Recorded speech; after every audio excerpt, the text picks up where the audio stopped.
형통에 대하여 오늘 그 첫 번째 말씀입니다. 우리는 지난 시간까지 신앙, 그리고 결혼, 그리고 가정, 이와 같은 것들의 성경적인 질서를 위한 머리됨의 말씀을, 아버지에 대한 말씀을 중심으로 총 5주간 나눴습니다. 그리고 그 사이에 대통령 선거를 앞두고 대한민국의 통일한국과 선교한국의 국가적인 사명을 위해서 또 다시 2주간의 시대와 정치에 대한 말씀을 나눴습니다. 이 같은 말씀을 특별히 준비했던 이유는 바로 오늘 말씀의 제목 형통입니다. 하나님께서는 우리의 가정과 교회와 나라가 형통하기를 원하십니다. 오늘 우리가 읽은 본문 다니엘서 6장 28절 말씀 보시면 이 다니엘이 다리오 시대와 그리고 고레스 왕 시대에 형통했다라고 기록되어 있습니다. 이 다니엘서의 시작은 바벨론 제국이 이스라엘을 침공하여 성전을 약탈하고 귀족과 총명한 소년들을 바벨론 포로로 끌려갔을 때 다니엘도 함께 끌려갔던 이야기로부터 다니엘서가 시작됩니다. 이같이 바벨론 포로 신분이었던 이 다니엘이 다니엘서 5장, 이 앞의 내용인 다니엘서 5장 28절을 보시면 바벨론에서 서열 3위까지 올라갑니다. 그러니까 바벨론 왕과 왕자 다음으로 가장 높은 총리가 되었습니다. 하지만 바로 얼마 후에 바벨론 제국은 바사, 성경에 바사로 나오고 이것이 페르시아입니다. 페르시아에게 멸망을 당했습니다. 그런데 이 말씀을 보시면 바벨론은 멸망했지만 이 다니엘은 페르시아의 다리오 왕 시대와 고레스 왕 시대에도 형통했다라고 기록되어 있는 겁니다. 다니엘서 6장 2절을 보시면 바벨론의 총리였던 다니엘은 바벨론이 멸망했는데도 신기하게도 페르시아 제국에서 총리가 되었습니다. 성도 여러분, 여기서 우리는 형통이라는 단어를 알아야 됩니다. 형통이라는 단어는 히브리어로 성공이라는 뜻입니다. 무슨 말이냐면 다니엘은 바벨론 때도 성공했고 페르시아 때도 성공했고 페르시아 다리오 왕 때도 성공했고 고레스 왕 시대에도 성공한 사람이라고 성경은 기록하고 있습니다. 다시 말해서 시대가 바뀌어도 상황과 환경이 바뀌어도 다니엘은 성공한 사람이라는 말씀이에요. 바로 이것입니다. 하나님께서는 저와 여러분이 오늘 말씀의 다니엘처럼 어느 시대에나 형통하기를 원하십니다. 코로나 시대든지 오미크론 시대든지 불경기 시대든지 가정에 문제가 있든지 자녀들에게 문제가 있든지 하나님께서는 우리가 다니엘처럼 어느 시대 어떤 환경에서든지 형통하기를 원하십니다. 사랑하는 성도 여러분, 형통을 사모하십시오. 현재보다 더 형통한 인생이 되어서 현재보다 더 하나님의 일을 하셔야 됩니다. 다니엘이 그랬습니다.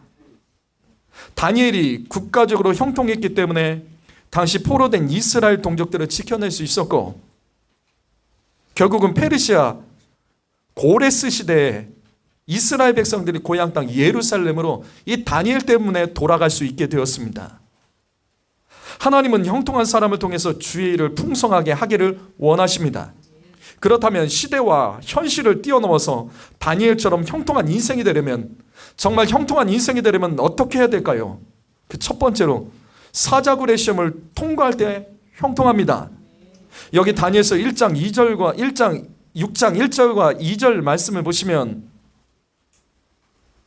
이 앞에 다니엘서 5장의 마지막 내용이 바벨론이 메대와 페르시아 연합군에 의해서 멸망하는 내용입니다. 그리고 바로 이어지는 이 말씀 다니엘서 6장의 시작은 페르시아 왕 다리오 때 이 바벨론을 정복하고 페르시아를 120 지역으로 나눈 후에 총리를 3명을 세웁니다. 이때 바벨론 총리였던 다니엘이 페르시아 시대에도 3명의 총리 가운데 수석 총리가 됩니다. 그래서 페르시아를 다스려요. 이처럼 다니엘은 시대를 뛰어넘어 형통했던 사람입니다. 하지만 기억하십시오.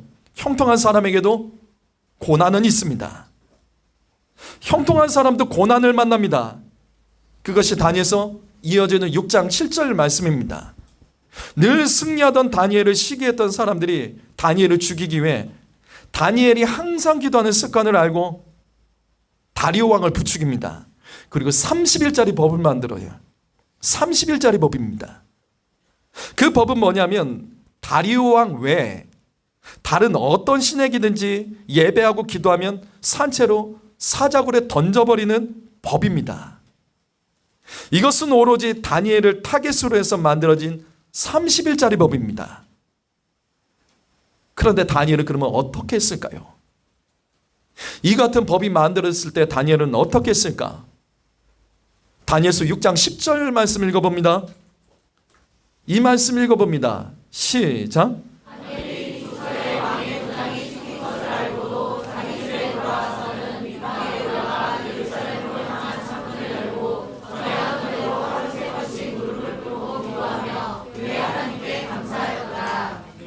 다니엘은 30일짜리 법의 내용을 알고도 전에 하던 대로 하루에 3번 동일하게 하나님께 기도했습니다. 이 말씀을 자세히 보십시오. 그는 평소에 하던 대로 창문을 열고 기도했습니다. 여러분, 이런 상황에서는 30일 동안만 기도를 쉬는 것이 맞지 않을까요? 30일만 참으면 계속 기도할 수 있잖아요. 아니면 다른 때와 달리 이 30일 동안만은 조금 절제하며 창문을 닫고 기도의 소리가 밖에 나가지 않도록 조용히 몰래 기도하면 30일 이후에는 계속해서 기도할 수 있잖아요. 그것도 아니라면 하루에 3번 기도하던 것 1번이나 2번으로 줄여서 기도할 수도 있습니다. 그러나 다니엘은 전에 하던 대로 자기 집에서 하루에 3번 창문을 열고 기도했습니다. 그리고 감사했대요. 이런 상황을 감사했습니다. 그 결과 다니엘은 사자굴에 던져졌습니다. 하나님의 말씀대로 살았고 하나님께 감사하고 하나님 앞에 동일하게 헌신했는데도 하나님은 그가 사자굴에 던져진 것을 허락하셨던 거예요. 하지만 하나님께서는 이 사자굴에서 다니엘을 살리셨습니다. 다니엘을 살리셨습니다. 그 결론 말씀이 오늘 우리가 읽었던 말씀이에요. 그래서 다니엘이 다리오 시대뿐만 아니라 그 이후에 고레스 왕 시대도 형통했다. 성도 여러분, 하나님을 사랑하고 하나님을 예배해도 사자굴에 들어갈 수 있습니다. 새벽 기도하는 인생이라도 인생의 사자굴에 던져질 수 있습니다.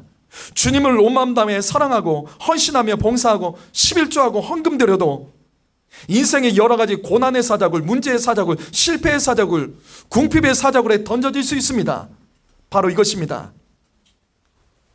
하나님이 허락하신 사자굴의 시험은 형통으로 가는 축복임을 기억하십시오. 하나님이 주시는 사자굴은 우리를 괴롭게 하기 위한 것이 아니라 복을 주시기 위한 하나님의 축복의 통로로 이해하셔야 됩니다.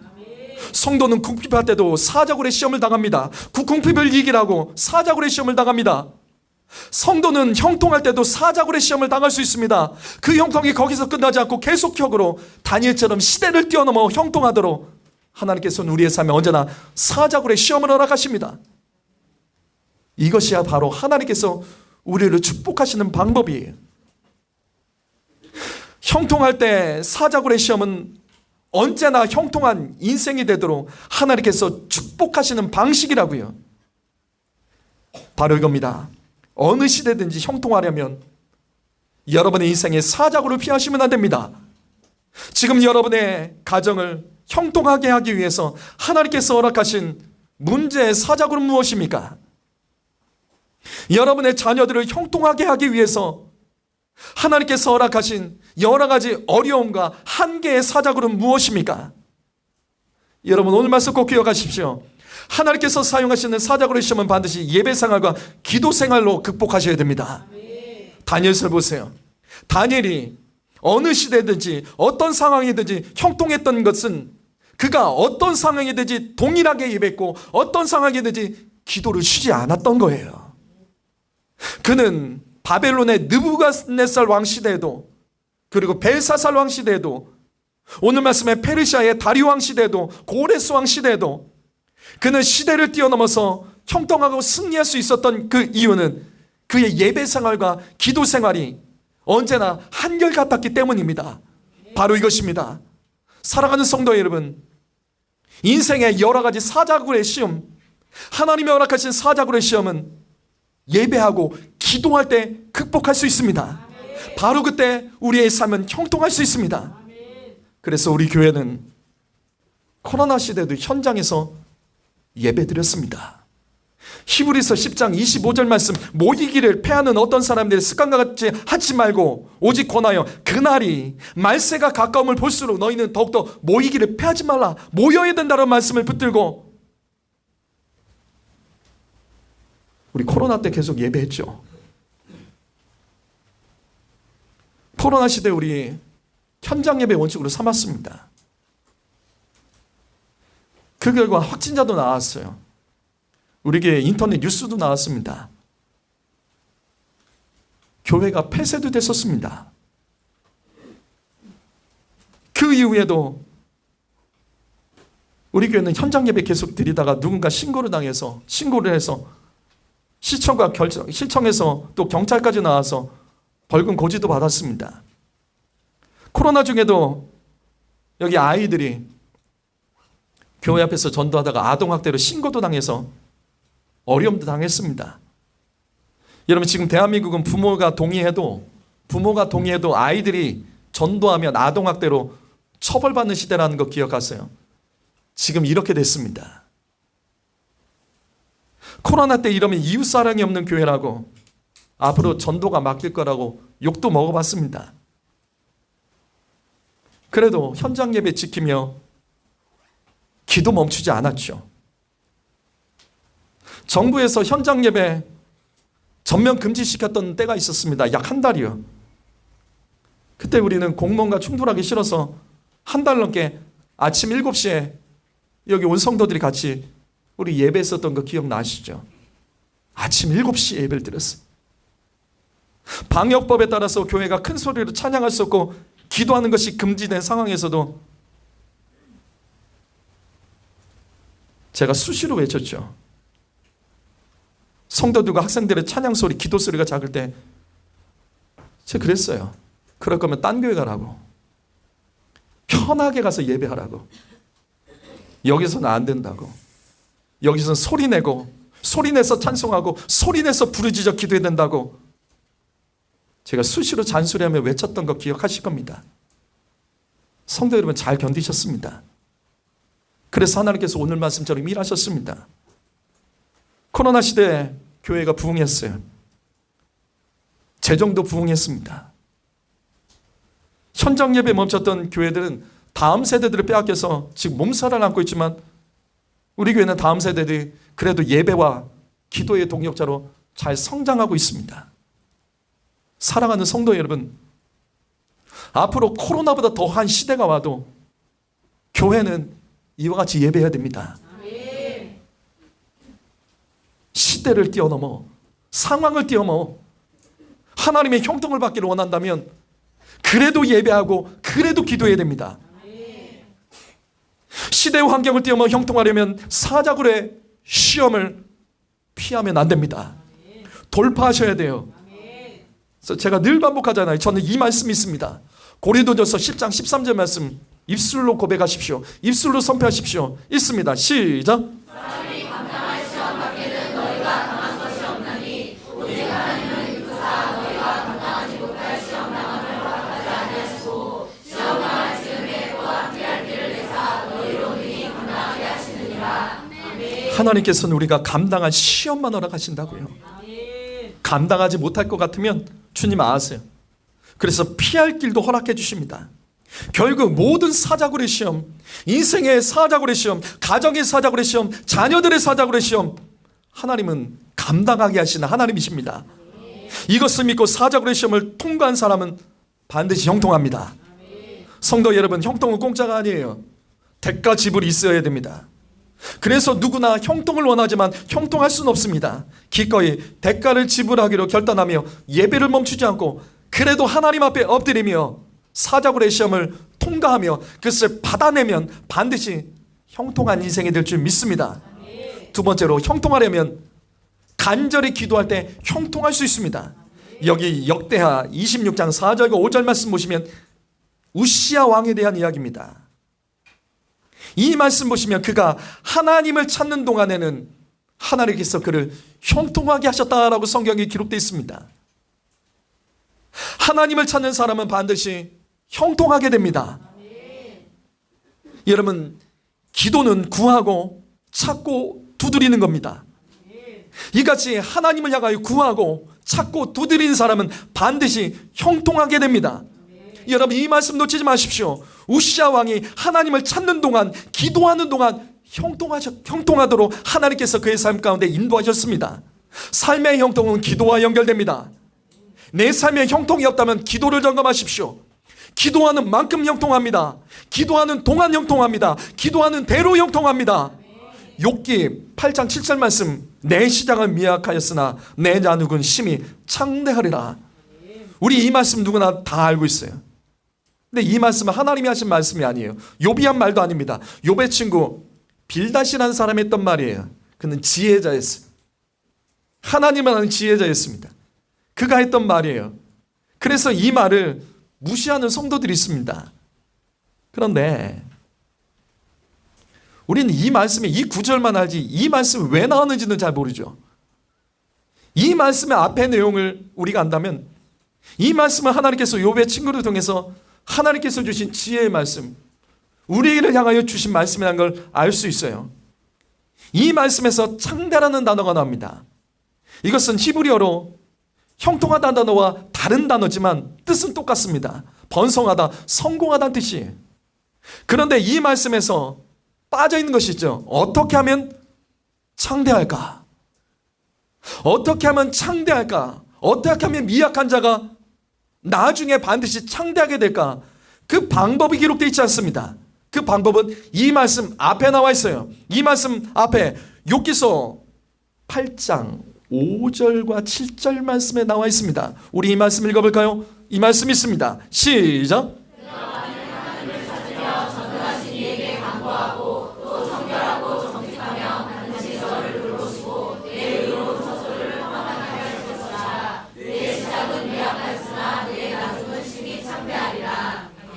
바로 이것이 이 말씀의 배경이에요. 하나님을 찾고 하나님께 간절히 기도하면 너가 평안하게 될 것이고 심히 창대해지게 될 것이다. 여기 평안이라는 단어는 예전에 개역 한글 성경에는 형통으로 번역되어 있습니다. 평안과 형통의 축복과 시작하는 일들이 창대해지는 그 축복, 그것은 바로 하나님께 간절히 기도할 때 하나님은 형통의 선물을 허락하십니다. 성도 여러분, 앉아서 말씀 듣고 예배 드린다고 형통해지는 것 아니에요. 말씀 듣고 기도하셔야 됩니다. 기도할 때 형통해집니다. 이것은 오늘 말씀의 다니엘도 마찬가지였습니다.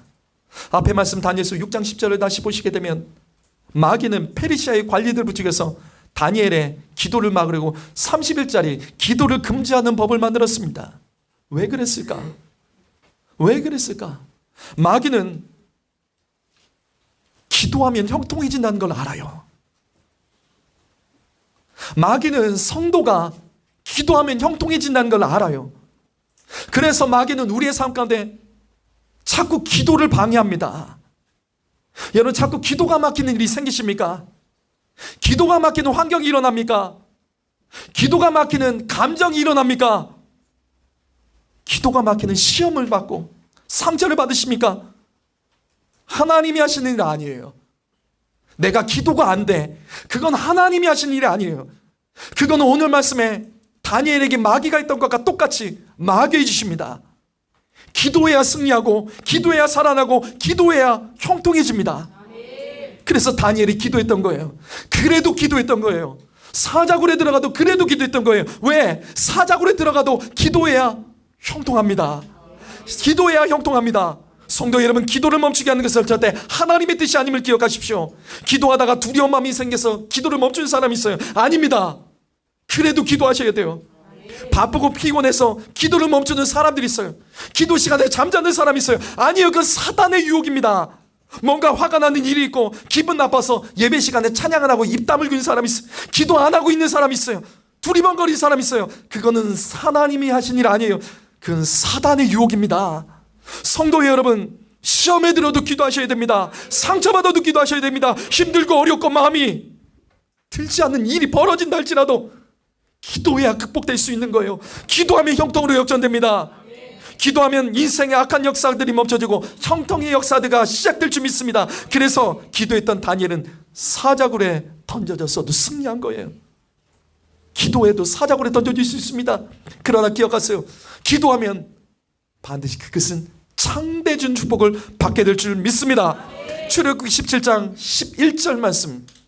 모세가 손을 들면 이스라엘이 이기고 손을 내리면 아말렉이 이기더라. 이 말씀은 이스라엘 백성이 가나안으로 가던 그 여정 가운데, 그 시작의 여정 가운데 아말렉의 공격을 받았던 말씀입니다. 당시 아말렉은 매우 싸움을 좋아하던 광야의 약탈자들이에요. 하지만 이스라엘은 어떤 민족이냐면 당시 이집트에서 노예 생활하다가 갑자기 탈출했기 때문에 이스라엘 백성들은 전쟁을 모르는 사람들이에요. 바로 그때 도저히 싸워서 승산이 없을 때 모세가 산에 올라가서 하나님을 향하여 두 손 들고 기도했습니다. 그러자 하나님께서 역사해 주셨어요. 손을 들고 기도할 때는 이스라엘이 이기는 거예요. 하지만 힘들어서 손을 내리고 기도를 멈추면 아말렉이 이겼습니다. 바로 이거라고요. 이때 하나님께서는 앞으로 이스라엘 백성들이 가나안 땅 정복을 해서 전쟁을 해야 될 때 그 전쟁에서 승리하는 비결, 가나안을 차지하고 형통하는 비결을 이때 가르쳐 주신 거예요. 그것이 바로 기도예요. 성도 여러분, 이 말씀 놓치지 마십시오. 여러분의 인생의 아말렉은 무엇입니까? 내가 하나님 말씀대로 가는 길을 가로막는 아말렉은 무엇입니까? 내가 준비되지 않았는데 나를 공격하고 나를 힘들게 하는 아말렉은 무엇입니까? 준비되지 않은 상황에서 당하는 고난, 시험. 여러분 그때 기억하세요. 그거 이기려면 기도하셔야 됩니다. 기도해야 이긴다는 것. 기도할 때 갑자기 당한 일도 승리할 수 있다는 것. 기도할 때 준비하지 않고 당하는 일이라도 승리할 수 있는 비결. 기도해야 이기는 거예요. 사랑하는 성도 여러분, 여러분의 인생에 어떤 사자굴을 만나든지 갑자기 만난 아말렉이 있더라도 기도의 제목으로 삼으십시오. 기도하면 형통해집니다. 기도하면 승리합니다. 그 믿음을 빼앗기지 마시기를 예수님의 이름으로 축복합니다. 디모데전서 2장 8절 말씀. 그러므로 각처에서 남자들이 분노와 다툼이 없이 거룩한 손을 들어 기도하기를 원하노라. 여기 각처라는 단어를 아십니까? 각처. 그러므로 각처에서 헬라어로 두 가지 뜻입니다. 이거는 장소와 함께 지위를 말하는 겁니다. 모든 지위, 모든 장소라는 합성어입니다. 성도 여러분, 무엇보다도 남성 여러분, 여러분 모든 장소에서 그리고 여러분이 처한 모든 위치에서 흥분하지 마세요. 혈기 부리며 싸우지 마십시오. 그러면 기도가 막힙니다. 그게 사단이 하는 짓이에요. 기도가 막힙니다. 아버지 여러분, 어느 장소에서나 어떤 위치에서든지 기도하셔야 됩니다. 기도하시려면 감정을 다스릴 줄 아셔야 돼요. 아버지 여러분, 여러분은 축복의 통로이고 형통의 통로가 되셔야 됩니다. 그러기위해서 감정 다스리세요. 마음에 안 드는 일이 있어도 무례하지 마십시오. 뭔가 바로잡으려고 싸우지 마십시오. 내 자기 감정도 절제할 수 없는 사람에게 하나님께서 어떻게 선한 것을 맡기시겠습니까? 자기 감정도 조절 못하는 사람이 기도를 어떻게 합니까? 자주흥분하고 다툼을 일으키는 사람은 기도할 수 없습니다. 기도할 수 없어서 형통할 수 없는 거예요. 형통하려면 감정을 다스리고 거룩한 마음으로 기도하셔야 됩니다. 그러면 아버지들은 각처에서 형통할 수 있습니다. 아버지가 살아야 가정이 삽니다. 아버지가 형통할 때 가정이 승리합니다. 오늘 말씀을 정리합니다. 여러분, 형통이 뭘까요? 어떤 것이 형통한 삶일까요? 여러분의 삶에서 나는 형통해. 어떤 삶이 돼 여러분 형통하다고 말할 수 있겠습니까? 마태복음 6장 31절과 33절 말씀을 보시게 되면 예수님께서 제자들에게 가르치신 말씀이 나옵니다. 이 땅에 속한 사람들은 형통, 이 땅에 속한 사람들은 형통, 성경이 어떤 것이라고 말하죠? 이 땅에 속한 사람들의 형통은 뭐예요? 형통의 정의가 뭐예요? 남들보다 좀 더 잘 먹고 잘 사는 것, 이것을 이 땅에 속한 사람들은 형통이라고 말합니다. 그래서 날마다 먹고 살기 위해서 염려하며 살아갑니다. 먹고 사는 문제만 생기게 되면 이 사람들은 굉장히 어려워해요. 힘들어합니다. 그것 때문에 기도가 막히는 사람이 이 세상에 속한 사람입니다. 그런데 하나님 믿는 사람들 중에도 이같이 만사형통을 해서 기도합니다. 기도 제목이 뭐냐면 물어보면 거의 비슷해요. 가정이 평안하고 건강하고 하는 일이 잘 되는 거. 송구 영신 예배 때 대부분의 성도들의 1년 기도의 제목이 대부분 이렇습니다.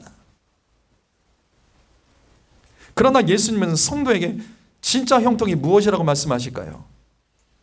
진짜 형통이요. 진짜 형통이 뭐죠?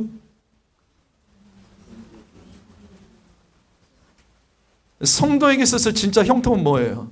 세상 사람들은 무엇을 먹고 무엇을 마시고 무엇을 입을까가 그 문제를 해결하는 게 형통하는 거예요. 그런데 하나님의 사람들에게 형통은 무엇일까? 지금 이 말씀에 나와 있죠. 먼저 하나님의 나라와 의를 구하는 게 형통입니다. 왜요? 왜요? 왜 이게 형통이죠? 하나님의 나라가 우리를 통해 이 땅에 임하고 하나님의 의로우신 뜻이 우리를 통해서 이루어지기를 기도하는 것, 이게 진짜 형통이라고요. 왜냐고요? 이 말씀 보십시오. 먼저 하나님의 나라와 의를 구할 때 그때 하나님께서는 우리의 인생에 필요한 것을 다 하시고 구하지 않아도 더 채워주십니다. 이해가 되십니까? 바로 이게 형통이에요. 성도 여러분, 형통하려면 기도하셔야 됩니다. 그러나 기도라고 다 같은 기도가 아니에요. 먼저 하나님의 나라와 하나님의 의로운 뜻이 나와 내 가정과 우리 교회를 통해서 이루어지기를 위해서 간절히 기도하면 그때 형통이 시작됩니다. 바로 그때 하나님께서는 그 기도하는 자가 무엇이 필요한지를 아시고 그의 인생에서 필요한 것을 다 채워주신다고요. 이게 하나님을 믿는 사람에게 있어서 형통입니다. 우리는 내게 필요한 것을 구체적으로 구해서 응답받아서 형통해진 인생이 아니라 우리가 하나님의 뜻대로 기도함으로 말미암아 하나님께서 나의 삶에 정말 필요한 것, 나의 삶에 정말 꼭 필요한 것, 나의 내일을 아신 하나님께서 정말로 꼭 필요한 것을 하나님께서 더해 주시도록 우리는 주님의 나라와 의를 구하며 엎드려야 되는 거예요. 가짜 형통을 조심하십시오. 가짜 승리를 조심하십시오. 모세처럼 거룩한 두 손을 들고 주의 이름을 부르짖으며 하나님, 나를 통해서 이 땅 가운데 하나님의 나라가 임하고 하나님의 의로운 뜻이 이 땅에 선포되도록 주여 나를 써주옵소서. 간절히 기도할 때, 그때 주님은 우리의 삶의 진정한 형통을, 모든 것을 다 하신 주님께서 허락하여 주실 줄 믿습니다. 형통에 대한 두 번째 말씀은 다음 시간에 말씀드리겠습니다. 기도하겠습니다.